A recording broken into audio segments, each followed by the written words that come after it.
अच्छा, कोई mic on करके मुझे बताएं जी, मेरी पावर पॉइंट की स्क्रीन आपको नजर आ रही है? Yes sir. यस सर, आ रही है। Okay, thank you. अच्छा, हमने जो है वो फेलियर थ्योरी स्टार्ट कर रखी है स्टैटिक लोडिंग केस के लिए, और आपको हमने ये तीनों थ्योरीज जो हैं ये पढ़ ली हैं, और आपको पता है कि पहली दो थ्योरीज हम यूज तब करते हैं जब yield strength in tension is equal to yield strength in compression होती है, और थर्ड वाली तब यूज करते हैं जब yield strength in tension is not equal to yield strength in compression. Maximum shear stress theory में we have sigma 1 minus sigma 3 is greater than equal to sy. This is the failure criteria, या अगर आपने design equation लिखनी हो तो equal to SO sy over n, ये होती है। ठीक है, और आपको पता है कि जब आपके पास केसेस आ जाते हैं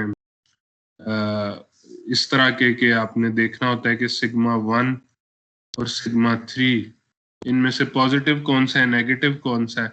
अगर दोनों पॉजिटिव होते हैं तो आपकी ये जो इक्वेशन मैंने ये लास्ट स्लाइड पे लिखी है, ये 2 डायमेंशनल केस के लिए बन जाती है सिग्मा ए, यानी सिग्मा ए और बी को आपने देखना है कि पॉजिटिव है कि नेगेटिव। अगर दोनों पॉजिटिव है तो sigma A is greater than equal to S Y. अगर दोनों में से एक पॉजिटिव है और एक नेगेटिव है तो this becomes sigma A minus sigma B is greater than equal to S Y, और अगर दोनों नेगेटिव हों तो this becomes sigma B is smaller than equal to minus S Y. इसी तरह अगर आप मैक्सिमम डिस्टॉर्शन एनर्जी थ्योरी में जाएं, जिसे वॉन माइसेस थ्योरी भी कहते हैं, तो उसके अंदर हम एक इक्विवेलेंट स्ट्रेस डिफाइन करते हैं, von Mises stress sigma pi, that has to be greater than equal to sy for failure to occur, or in other words design equation हमारे पास ये आ जाती है। अब सिग्मा प्राइम जो है या von Mises stress, this is an equivalent stress जिसके अंदर नॉर्मल स्ट्रेस, शियर स्ट्रेस सब का इफेक्ट मौजूद होता है। अगर आप प्रिंसिपल स्ट्रेसेस फाइंड आउट कर सकें, कोई भी आपके पास गिवन स्ट्रेस स्टेट है उसकी आपने प्रिंसिपल स्ट्रेसेस सिग्मा 1 सिग्मा 2 और सिग्मा 3 अगर फाइंड आउट कर लिए तो ये आपके पास in that case sigma prime ये बन जाता है। ठीक है, और अगर आपने sigma X sigma Y sigma Z tau X Y tau Y Z और टॉ जी एक्स की फॉर्म में फाइंड करना हो सिग्मा प्राइम को, तो फिर आप ये वाली इक्वेशन यूज करते हैं। So any one of those two equations. अगर आप प्लेनर केस में रहते हैं तो फिर सिग्मा प्राइम यानी 2 डायमेंशनल केस है आपका, तो फिर ये सिग्मा प्राइम की वैल्यू है in terms of principal stresses sigma A और सिग्मा बी।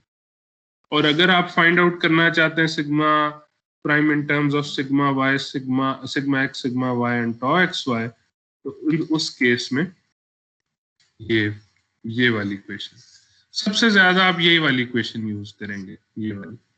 इसमें याद रखें कि ये एक्स वाई प्लेन के अंदर है, तो sigma X minus sigma X sigma Y plus sigma Y square plus 3 tau square X Y whole under root है। अगर आप किसी और प्लेन में मसलन एक्स जी प्लेन में हो तो फिर सिग्मा वाई की जगह सिग्मा जी और टॉ एक्स वाई की जगह टॉ एक्स जी या टॉ जी एक्स आ जाएगा।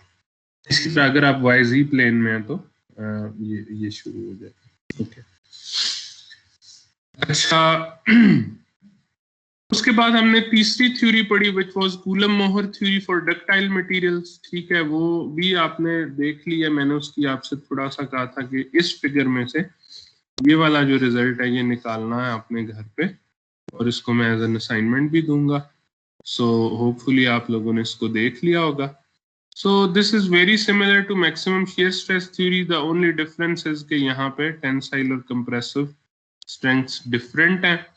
और अगेन ये उसकी इक्वेशन है या 1/n अगर डिजाइन इक्वेशन हो तो। और इसमें अगेन वही 3 केसेस हैं कि अगर आपने प्लेनर लेना है और सिग्मा ए सिग्मा बी दोनों पॉजिटिव होंगे तो फिर आपके पास ये इक्वेशन है, अगर सिग्मा ए सिग्मा बी दोनों पॉजिटिव है। अगर सिग्मा ए पॉजिटिव और सिग्मा बी नेगेटिव है तो आपके पास ये फेलियर क्राइटेरिया की इक्वेशन है। और अगर दोनों नेगेटिव हैं तो इन that case this is the equation for failure criteria, which all these 3 equations can be converted into design equations, as you know, by replacing the inequality sign with equal sign and dividing the right hand side with n or design. तो यहां तक, और ये एक special case था, sorry ये एक special case था इसी का कूलम-मोहर थ्योरी फॉर डक्टाइल मटेरियल्स का, ये प्योर शेयर के लिए था, जिसके अंदर हमने कहा कि अगर आपका shear स्ट्रेस इस तरीके से लग रही है कि normal stress accompanying normal stress 0 है, तो आपका मोहर सर्कल इस तरह बिल्कुल उसका सेंटर जो है वो सर्कल का वो ओरिजिन पे बनता है, और फिर उस केस में this is the equation by which you can find the yield strength in shear, ठीक है। और हमने ये एक एग्जांपल भी की थी, लास्ट चीज जो हमने लास्ट लेक्चर में की थी वो ये एग्जांपल थी। इस एग्जांपल के अंदर आप के पास प्योर shear वाला केस है, यानी सिर्फ टॉर्क लग रहा है, तो एक आपके पास शैफ्ट है, उसके ऊपर, या इसको कैंटिलीवर से हटा देते हैं, ये आपके पास शैफ्ट है और उसके ऊपर सिर्फ और सिर्फ जो है वो टॉर्क लग रहा है इक्वल्स टू 230 न्यूटन मीटर। तो resultantly there will only be shear stress जो कि इसके ऊपर लगेगी, नॉर्मल स्ट्रेस इसकी 0 होगी। तो फिर आप ये इक्वेशन भी यूज और ये इक्वेशन भी यूज कर सकते हैं, दोनों से एक ही आंसर आया, जैसा कि हमने लास्ट लेक्चर में देख लिया। सो अब हम एक दो एग्जांपल्स इसकी कर लेते हैं जिसके अंदर हम ये थ्योरीज यूज करें, प्रैक्टिकल एग्जांपल्स, जहां हम देख सकें कि एक्चुअल फिजिकल कंपोनेंट्स के ऊपर जब फोर्सेस या स्ट्रेसेस लग रही होती हैं तो हम किस तरीके से इन थ्योरीज को यूज कर सकते हैं।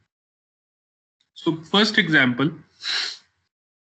a certain force F applied at D near the end of the 15-inch lever is shown in the figure. देखिए ये 15 इंच का लीवर है, ठीक है, ये इसको रेंच की तरह घुमा रहा है, ये दो लीवर, ये हमारे पास एक बार है OABC, ये वाली बार, इस बार के साथ ये लीवर परपेंडिकुलरली लगा हुआ है जिसकी लेंथ 15 इंचेस है, और इसके एंड पे डी पॉइंट पे एक फोर्स F लग रही है, ठीक है। तो ये इसको रेंच की तरह ट्विस्ट करेगी फोर्स, और इसको ऑब्वियसली बेंड भी करेगी क्योंकि ये फोर्स इसके एंड पे जो है वो ये वाली फोर्स यहाँ भी अप्लाई हो रही है, ठीक है। सो this is both twisting it and bending this bar OABC. This bar is of 10, इस बार की बात कर रहे हैं कि ये बार 1035 स्टील की बनी हुई है, and it is heat treated so that it has a minimum ASTM yield strength of 81 kilopounds per square inch. So its yield strength is 81 kilopounds per square inch. We presume that this component would be of no value after yielding. तो इसका मतलब है कि हमने इसको yield नहीं होने देना, या 81 kpsi से ऊपर इसकी SY की वैल्यू नहीं जाने देनी, सिग्मा यानी नॉर्मल स्ट्रेस की, यानी सिग्मा मैक्स जो आप लगा सकते हैं that is also 81 kilo pound per square inch. Thus the force F required to initiate yielding can be regarded as the strength of the component part. Find this force. तो मैंने वो force निकालनी है, I have to find this force F which results in a maximum stress of 81 kilopounds per square inch. क्योंकि ये yield strength के equal हो जाएगी स्ट्रेस, इससे ऊपर मैं नहीं जा सकता। सो this would B F max या मैक्सिमम अलाउड फोर्स, इसको F मैक्स भी लिख सकते हैं, F अलाउड भी लिख सकते हैं, ठीक है, allowed force, value of force, ये फाइंड आउट करनी है, ठीक है। तो obviously this is one AISI 1035 steel which is a ductile material, और डक्टाइल मटेरियल, और ये ऐसा डक्टाइल मटेरियल है जिसकी yield strength and tension and compression would be equal, otherwise different होती तो given होती कि different है, ठीक है। So I can use either maximum shear stress theory or distortion energy theory.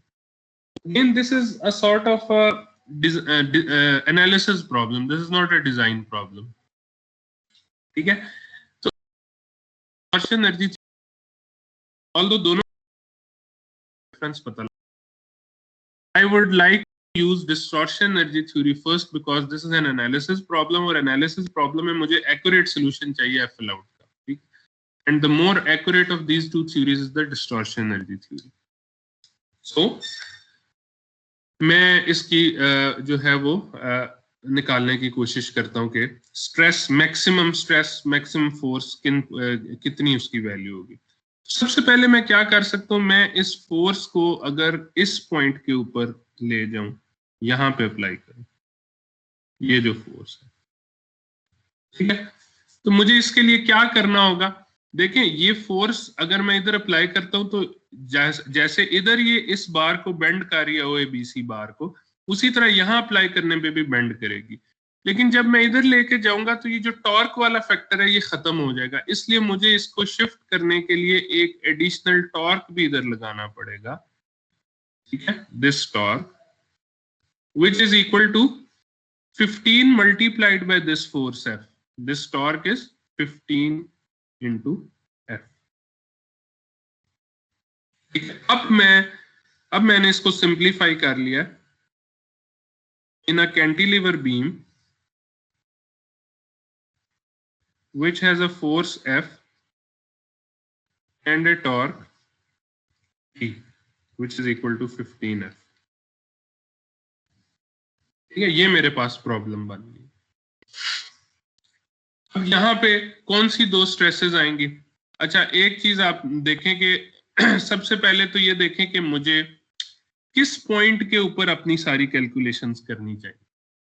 मुझे ऑब्वियसली सिग्मा मैक्स जिस पॉइंट पे सबसे ज्यादा स्ट्रेस लग रही है, मैंने उसके ऊपर सारी कैलकुलेशंस करनी है, क्योंकि सबसे पहले वही पॉइंट ब्रेक डाउन करेगा, फेलियर उसी पॉइंट के ऊपर करेगा।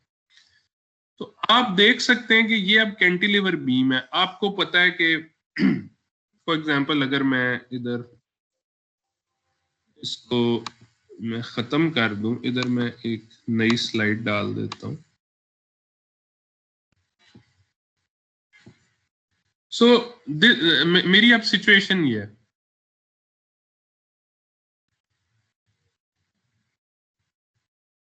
इस तरह की बार है। अगर आप देखें उसको,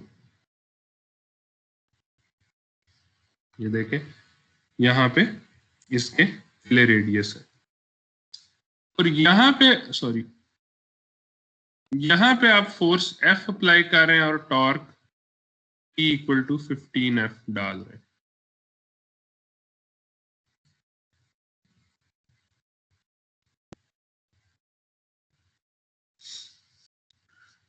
यार ये ठीक नहीं लग रहा, ठीक है। अब मैक्सिमम जो स्ट्रेस होगी sigma max, that is MC/I, ठीक है। और आपको पता है कि M is what, force into this distance, ठीक है। तो maximum stress should be at this point, लेकिन क्योंकि I this is also equal to M into D/2 divided by pi D4 by 64, जिसको मैं सिंप्लीफाई करूं तो 32M over पाई D cube बन जाता है, ठीक है। अब ये देखें ये D क्यूब है और यहां पे D मिनिमम है इस पॉइंट पे, ये OABC इस तरह से बनी हुई है बार। तो पॉइंट A जो है इसके ऊपर डायमीटर कम है, पॉइंट O ऑल दो फार्दर्स्ट पॉइंट F से, लेकिन it has a bigger diameter. तो मैं अज्यूम ये कर रहा हूं कि पॉइंट A के ऊपर, क्योंकि ये D क्यूब है, सो आई एम अज्यूमिंग कि A के ऊपर जो है वो मैक्सिमम स्ट्रेस लग रही होगी, सिग्मा मैक्स। ऑल्दो आप दोनों काम आप A पे भी कर सकते हैं कैलकुलेशन, O पे भी कर सकते हैं, आप खुद ही देख लेंगे कि A के ऊपर स्ट्रेस ज्यादा लगती है। You can actually do both. और A पे भी मुझे किस पॉइंट पे रहना होगा, मुझे जहां पे मैंने D/2 लिया, दैट मींस कि मुझे सरफेस के ऊपर रहना, सरफेस पे। इसी तरह जो टॉ मैक्स है, that is TR/J which is T into D/2 divided by pi D4 by 32. So ये 16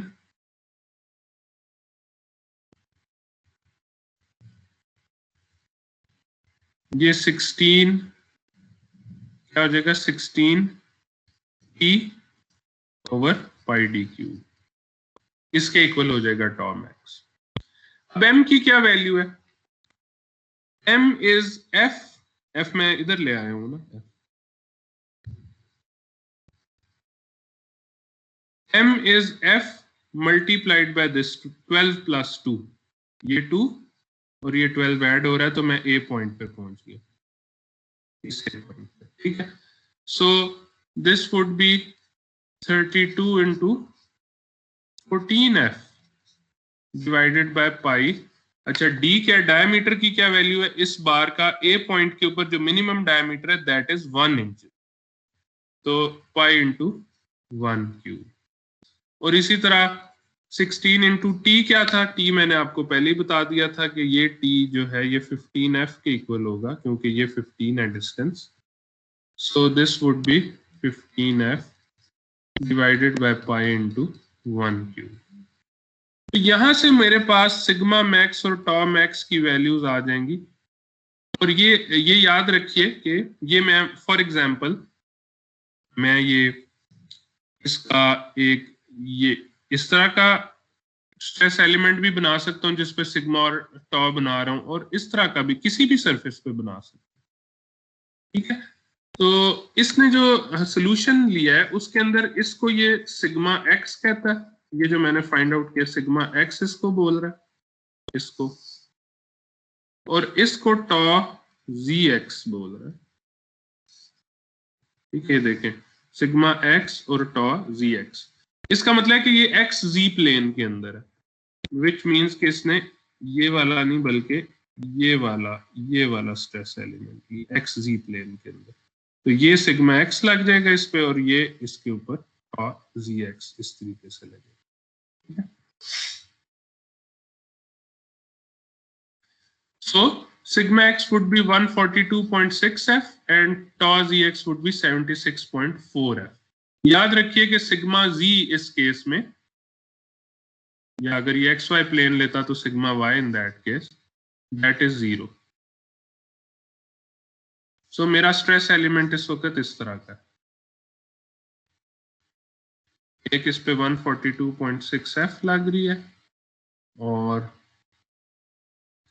ये इस पे 76.4 f लग रही है और ये इस पे 76.4 f लग रही है और इस डायरेक्शन में कोई स्ट्रेस नहीं, ठीक है। ये स्ट्रेस एलिमेंट।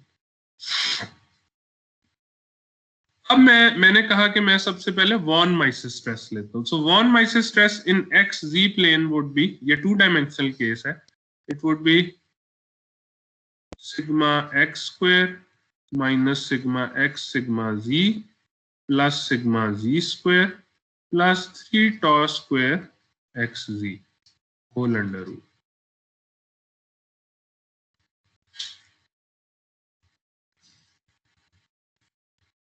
ठीक है जी। अब इसमें चूंकि सिग्मा जी 0 है इसलिए आई कैन से कि ये 0 हो जाएगा और ये 0 हो जाएगा। So all I am left with is this equation, sigma prime is equal to sigma x square plus 3 tau square zx whole under root। इसके अंदर मैं सिग्मा x और tau zx की वैल्यूज जो मैंने f की फॉर्म में ली हैं वो मैं डाल देता हूं, ठीक है। So 142.6 f square plus 3 into 76.4 f square whole under root। So sigma prime की वैल्यू मेरे पास आ गई 194.5 f।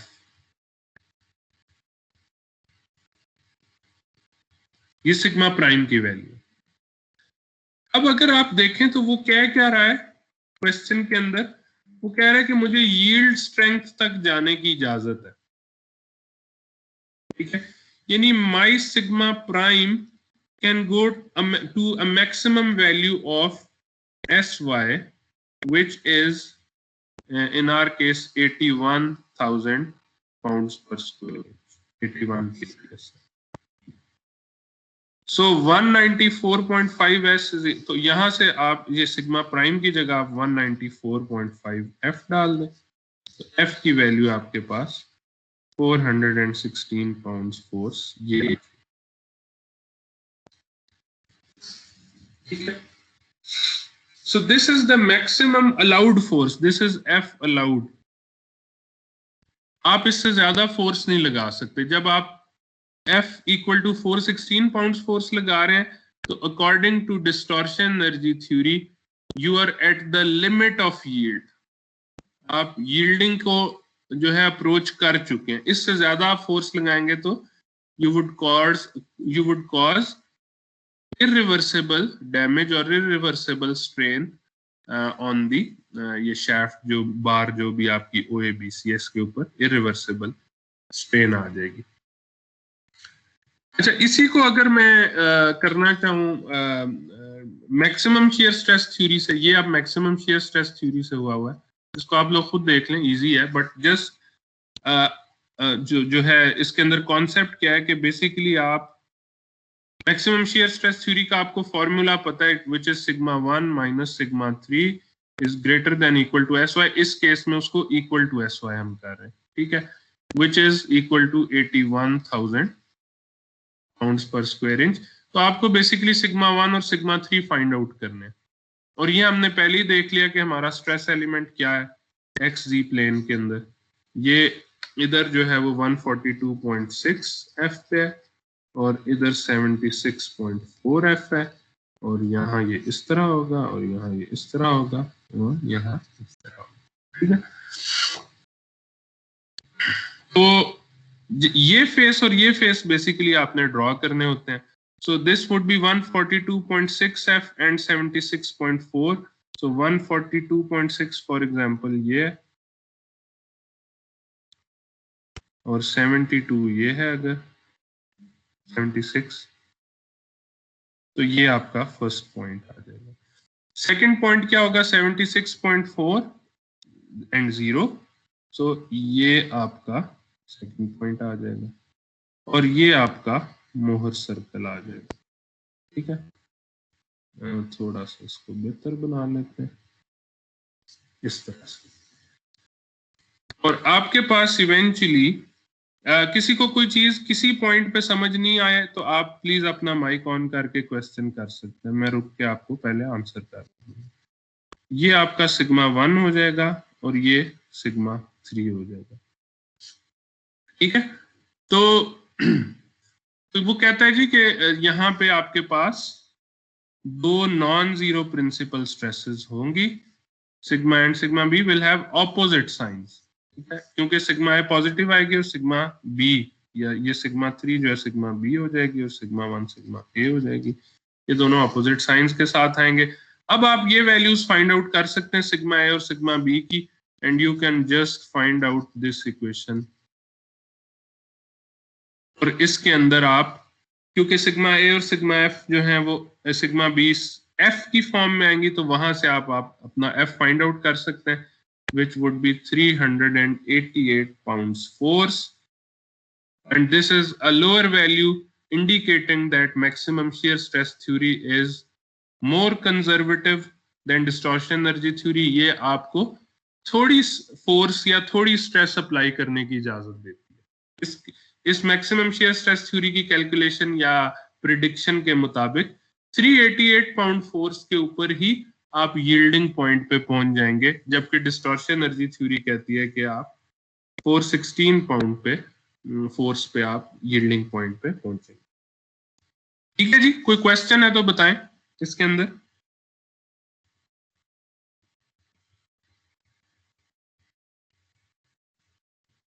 एक्सक्यूज मी सर, मैंने पूछना था कि हमारे पास एक्चुअल डेटा भी होता है कि ये असल में कितने पे यील्ड करता होगा, मतलब 441 पे कर रहा है या उससे ज्यादा पे कर रहा है कि कम पे, मतलब एक्चुअल में कितने पे करता ये है? तो नहीं, ये तो हमने प्रिडिक्ट किया क्योंकि हमने थ्योरी यूज की है।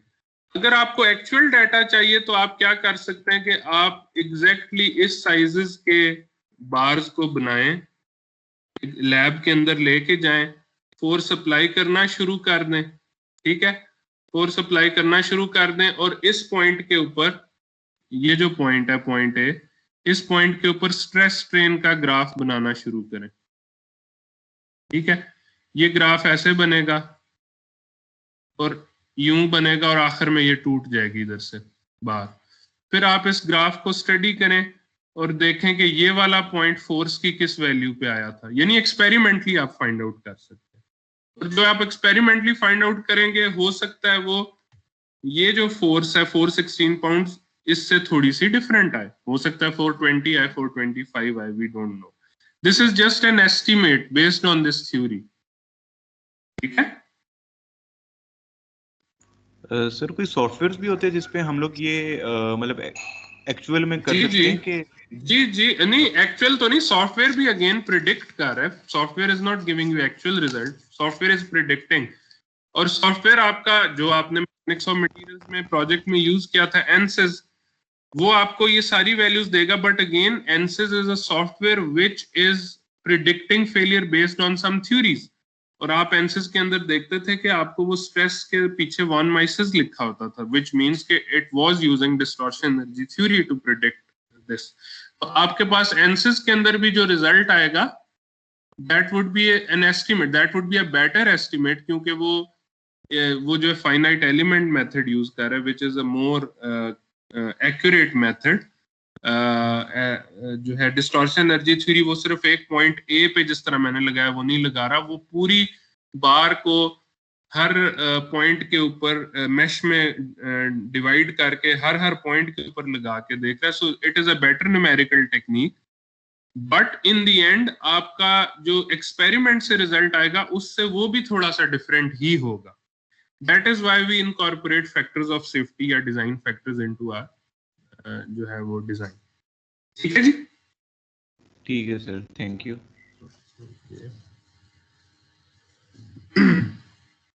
अब किसी और का क्वेश्चन जी इस प्रॉब्लम के बारे में हो तो बताएं, अदरवाइज हम अगली एग्जांपल पे चलते हैं। ये अब एग्जांपल थोड़ी सी डिजाइन से रिलेटेड है। यहाँ तो पिछली एग्जांपल में हम एनालिसिस कर रहे थे, अब हम थोड़ा सा डिजाइन की तरफ आते हैं। ये कैंटिलीवर बीम की ट्यूब की फॉर्म में कैंटिलीवर बीम है, ठीक है। ट्यूब क्या होती है? ट्यूब एक ऐसी बॉडी होती है जिसका सर्कुलर क्रॉस सेक्शन होता है, but it's not a solid cross section, it's a hollow cross section, ठीक है। इस तरह का क्रॉस सेक्शन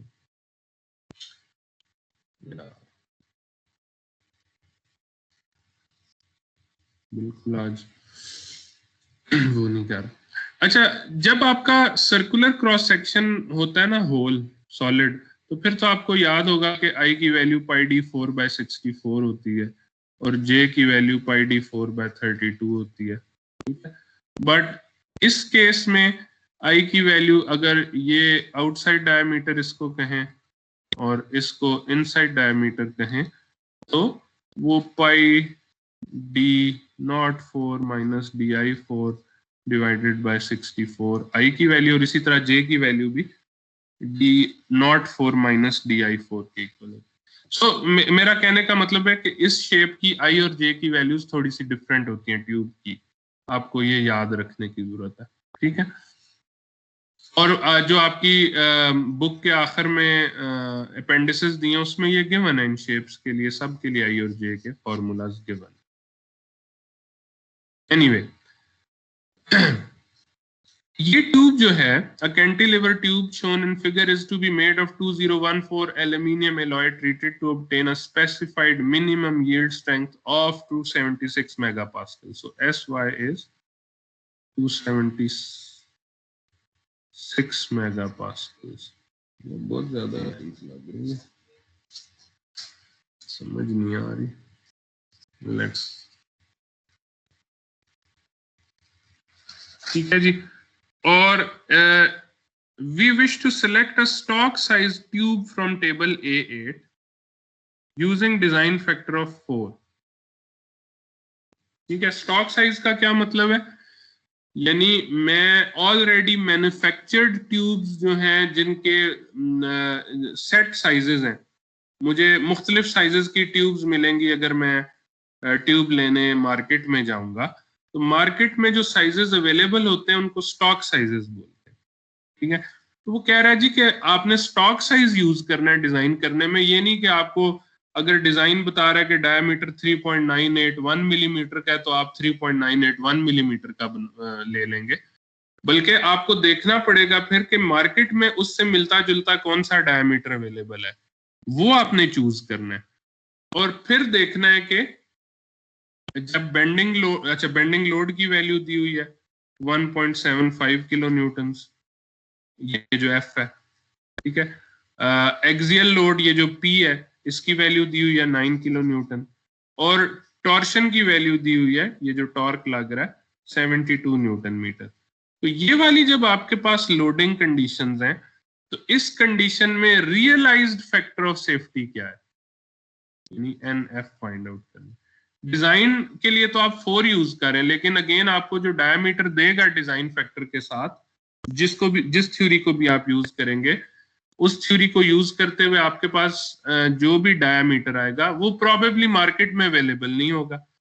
फिर आप देखेंगे कि जो स्टॉक साइजेस अवेलेबल है उनमें से मुझे कौन सा लगाना चाहिए बेस्ड ऑन माय फाइंडिंग्स, और फिर आप रियलाइज्ड फैक्टर ऑफ सेफ्टी निकालेंगे which would be different than the design factor, अगर आपके डायमीटर चेंज हो गया due to unavailability of the design diameter and the compulsion to choose a stock size. ठीक है, ये हमने बिल्कुल फर्स्ट जो लेक्चर था उसमें डिस्कस भी किया था कि ये किस वजह से हो रहा होता है।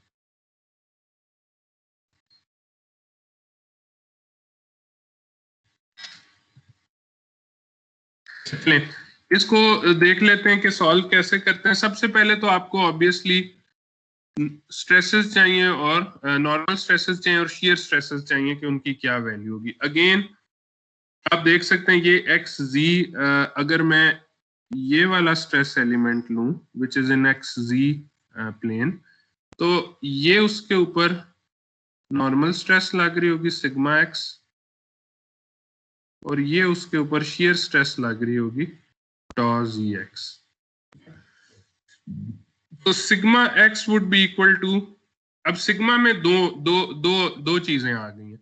नॉर्मल स्ट्रेस जो है एक्सियल फोर्स की वजह से भी है which would be P over A, और बेंडिंग लोड की वजह से भी है which would be equal to M C over आई।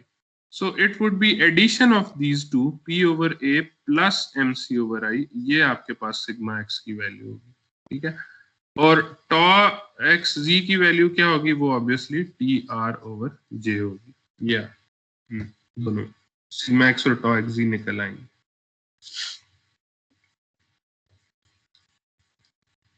इसके अंदर अच्छा, अब एरिया क्या है, area is not pi D square by 4। आपको पता है अब एरिया, चूंकि ये हॉलो क्रॉस सेक्शन है, ठीक है, इसके अंदर एरिया भी pi D outside minus D inside whole square by 4 के इक्वल होगा। आई की वैल्यू भी मैंने जैसे आपको बताया सर्कल वाली नहीं होगी, हॉलो सेक्शन वाली होगी। जे की वैल्यू भी हॉलो सेक्शन वाली होगी। सो लकीली टेबल A8 जिसका इसने इधर हवाला दिया है कि आपने उसमें से स्टॉक साइजेस लेने हैं, उसके अंदर मुख्तलिफ साइजेस के लिए ये अब साइजेस है मुख्तलिफ, ठीक है, ये साइजेस हैं, इसका I और J की वैल्यू गिवन है, ठीक है, ट्यूब के लिए। ये प्रॉपर्टीज ऑफ राउंड ट्यूबिंग है। अब इसमें अगर फॉर एग्जांपल 12x2 साइज लिखा है, इसका क्या मतलब है, इसका मतलब है कि इस ट्यूब का डायामीटर डी नॉट वो 12 है, और जो थिकनेस है वो 2 है,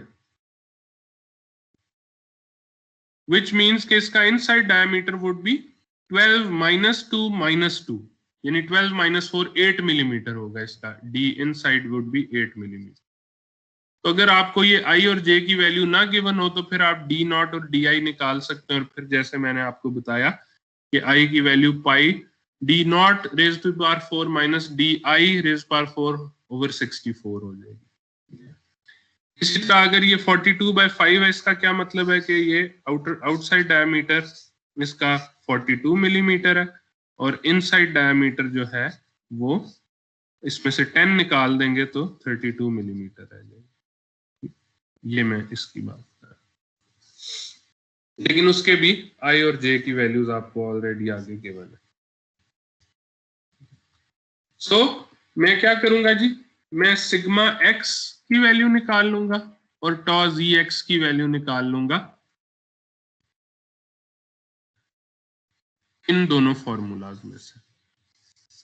अब P की वैल्यू आपको पता है 9 है, M की वैल्यू क्या होगी, moment, this would B 1.75 multiplied by 120, ठीक है। ये किलो का K और मिलीमीटर का 10⁻³ आपस में कट जाएंगे, सो मैं इसको 120 इंटू 1.75 लिख सकता हूँ m की वैल्यू। T की वैल्यू क्या होगी 72 न्यूटन मीटर।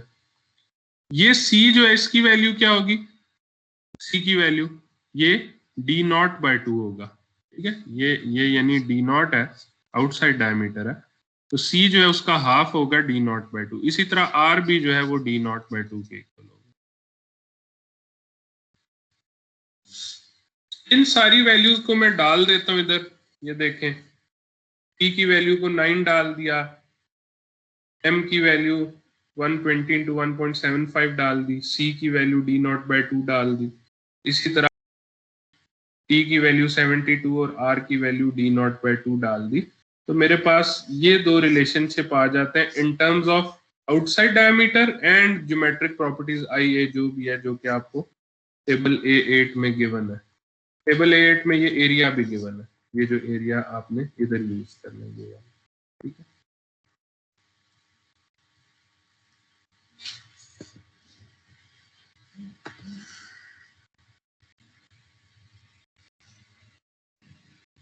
अच्छा ये वाला है। नाउ व्हाट यू डू, मैं एक थ्योरी चूज कर लेता हूँ, मसलन maximum shear distortion energy theory use कर लेता हूँ। उसके अंदर आपको पता है कि अब sigma prime is equal to 2 dimensional stress जिसमें सिग्मा जी 0 है, 0 again, so this would be equal to sigma X square minus sigma X sigma Z minus sigma Z square, ये दोनों टर्म 0 हो जाएंगी, and plus 3 tau square ji X whole under root. ये आपके पास इसकी equation आ जाती है। इसके अंदर आप 9/a plus 105 d naught over I plus 3 into 36 d naught over J whole under root ये पुट कर दें, ठीक है। अब आप ये देख लें कि सिग्मा प्राइम जो है that has to be greater than equal to S Y according to von Mises theory या डिस्टॉर्शन एनर्जी थ्योरी, और इसकी डिजाइन इक्वेशन जो है वो ये होती है। यानी सिग्मा प्राइम की जो वैल्यू आप चाह रहे हैं that is S Y which is 276 megapascals, 276 into 10 raised power 6 divided by n which is 4, design factor 4 है। So sigma prime is 0.069 gigapascals, ये वाली है। अब आप इस 0.069 गीगापास्कल को इसके इक्वल पुट कर दें, फिर क्या करेंगे, आपके पास एक इक्वेशन आ जाएगी which would be in terms of a I d naught and j, so how to solve it। आप इसका कोई यूनिक सोल्यूशन उस तरीके से नहीं बना सकते कि जिसके अंदर fix values a I d not और j की आ जाए। So what you will do is आप ये वाला टेबल लें, ठीक है, इस टेबल के अंदर बड़े साइज से, क्योंकि जितना बड़ा साइज होगा उतनी थोड़ी स्ट्रेस आएगी, so you choose 50/5 first, 50/5 size पहले ले लें। इस 50/5 साइज में डी नॉट 50 मिलीमीटर है, ए की वैल्यू 5.517 है, आई की वैल्यू 18.118 है और जे की वैल्यू 36.226 है, ठीक है। ये चार वैल्यूज आपने ली और इस इक्वेशन में डाल दी। इस इक्वेशन में sigma X square plus 3 tau square ji X whole under root is equal to 0.069 gigapascals. अब इसमें सिग्मा एक्स ये है, इसमें ए आई और डी नॉट की वैल्यू डालें, टॉ जी एक्स ये है, इसमें डी नॉट और जे की वैल्यू डालें यहां से, ठीक है।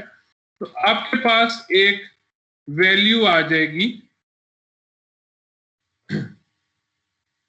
आप इसको देख सकते हैं कि ये 0.069 से कितना दूर है, ठीक है, बराबर है कि नहीं है। ऑब्वियसली बराबर नहीं होगा, बड़ा इसकी स्ट्रेस की वैल्यू जो है वो सिग्मा प्राइम की वैल्यू जो है वो काफी कम आएगी, ठीक है। फिर आप क्या करेंगे जी, आप अगले साइज पे शिफ्ट कर देंगे, ठीक है। तो कंप्यूटर प्रोग्रामिंग के थ्रू ये बड़ा इजी काम है, आप ये वैल्यूज अगर डाल दें तो इजीली हो जाएगा। बट यहाँ पे आप अगर मैनुअली कर रहे हैं तो फिर आप 50/4 में जाएंगे, उसके a की वैल्यू, i की वैल्यू, j की वैल्यू डालेंगे, फिर देखेंगे कि जो मेरे पास ये वाला एक्सप्रेशन है, सॉरी ये वाला जो एक्सप्रेशन है ये 0.069 से कम है या ज्यादा है। इस तरह करते जाएंगे तो आपको पता चलेगा कि जो 42/5 मिलीमीटर साइज है, यानी ये वाला जो साइज है, इसके बाद आप इस पे जाएंगे, इस साइज के अंदर आपके पास sigma X square plus 3 tau square जी एक्स होल अंडर रूट, इसकी वैल्यू 0.06043 गीगा पास्कल आएगी। यानी sigma prime for 42/5 millimetre size would be equal to 0.06043 giga pascal. फिर आप इससे अगले साइज पे जाएं, 42/4 मिलीमीटर के साइज पे, सॉरी, तो आपके पास सिग्मा प्राइम की वैल्यू आ जाएगी 42/4 मिलीमीटर साइज के लिए, वो आ जाएगी 0.07105 गीगा पास्कल। आपको इन दोनों में से कौन सा सिलेक्ट करना चाहिए? कोई मुझे बता सकेगा इन दोनों में से कौन सा साइज मुझे सिलेक्ट करना चाहिए?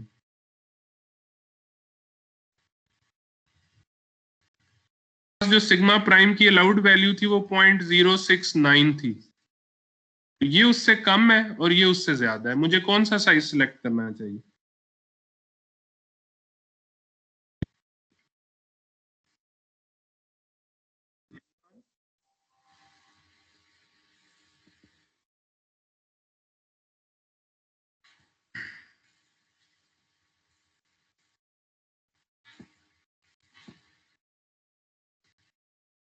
असलान सिद्दीकी, आप बताएंगे जी? Aslan Siddiqui, yes sir. आप थोड़ा सा लाउड थिंकिंग करोगे इसके ऊपर जी? मैं आपसे ये पूछ रहा हूँ कि 42/5 मिलीमीटर के लिए मेरे पास ये आई 0.06043 giga pascal. Sigma prime allowed जो मेरे पास according to my design factor थी वो 0.069 थी, ठीक है? और अगर मैं साइज लेता हूँ 42/4 मिलीमीटर तो सिग्मा प्राइम बढ़ जाता है इस वैल्यू से, तो मुझे कौन सा साइज लेना चाहिए?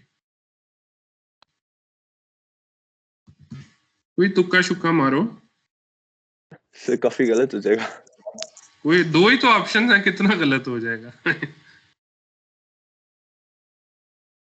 सर मेरा ख्याल है 42/5 वाला लेना चाहिए ताकि सिग्मा प्राइम की वैल्यू कम है। हाँ, ऑब्वियस सी बात है कि अगर आप जो है वो 0.069 तक लिमिटेड है, आप इससे ऊपर नहीं जा सकते स्ट्रेस की वैल्यू से, तो फिर मैं 42/5 मिलीमीटर का साइज, और उसके अकॉर्डिंगली मुझे सिग्मा प्राइम 0.069 तो नहीं मिला, 0.06043 मिला, ठीक है? ये क्यों हुआ? क्योंकि मैंने स्टॉक साइज लिया है, मैंने एक्चुअल जो डिजाइन मुझे डिक्टेट करता वो वाला साइज मैंने लिया ही नहीं, मैंने तो स्टॉक साइज ले लिया, ठीक है? तो अब आप जो है ये कह सकते हैं कि मेरा factor of safety would not be equal to design factor. Factor of safety कैसे निकाल सकता हूं कि मेरे पास तो यील्ड स्ट्रेंथ थी 276 मेगा पास्कल यानी 0.276 गीगा पास्कल, और जो मैंने मैक्सिमम स्ट्रेस लगाई है वो 0.06043 थी, तो इनको डिवाइड किया तो मेरा फैक्टर ऑफ सेफ्टी जो है वो बढ़ गया, 4.57 हो गया, यानी factor of safety became greater than design factor, design factor 4 था। और मैंने 42/4 मिलीमीटर साइज की क्यों नहीं लगाई ट्यूब? क्योंकि अगर मैं इसका फैक्टर ऑफ सेफ्टी निकालूं डिवाइडेड बाय, अब यहाँ पे सिग्मा प्राइम की वैल्यू 0.07105 थी, तो ये 3.88 बनता है, which is less than my design factor, तो मैं डिजाइन फैक्टर से तो कम जा ही नहीं सकता, ठीक है? So that is not allowed. So therefore I would have to select this 42/5 millimeter size of stock size. So let's stop here. और जो कल हमारा लेक्चर, फर्स्ट लेक्चर होगा, उसके अंदर हम ब्रिटल मटेरियल की थ्योरीज पढ़ के इसको चैप्टर को खत्म कर देंगे। मीनवाइल यहां तो आपने देख लिया कि मैंने स्टॉक साइज पे सीधा आपको ले गया था, ठीक है, डी नॉट और डी इनसाइड। व्हाट इफ के अगर मैं आपसे ये कहूं कि 42 मिलीमीटर इसका आउटसाइड डायमीटर फिक्स करके इनसाइड डायमीटर फाइंड करें जिस पे एग्जैक्टली 0.060 सॉरी जो 0.0690 ये वाली वॉन माइसेस स्ट्रेस आ जाए, ये वाला आपने इनसाइड डायमीटर मुझे निकाल के देना। डी नॉट अगर आप फिक्स कर दें, अब मैं स्टॉक साइज की बात नहीं कर रहा, अब मैं ये बात कर रहा हूं कि मुझे एग्जैक्ट डायमीटर दे दो कि डी नॉट तो 45 मिलीमीटर और डी इनसाइड कितना हो के sigma prime exactly 0.069 giga pascal है।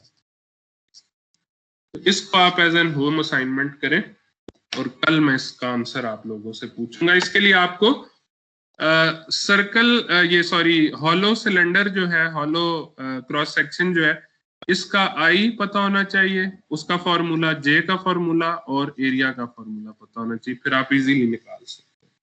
तो ये कल आप लोग कीजिएगा, फिर मैं इसका आंसर कल आपसे पूछूंगा, ठीक है जी। तो क्वेश्चन है इस प्रॉब्लम के अंदर तो बताइए।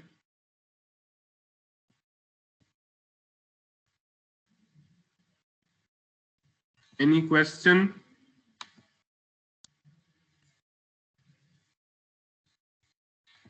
Okay, let me stop the recording.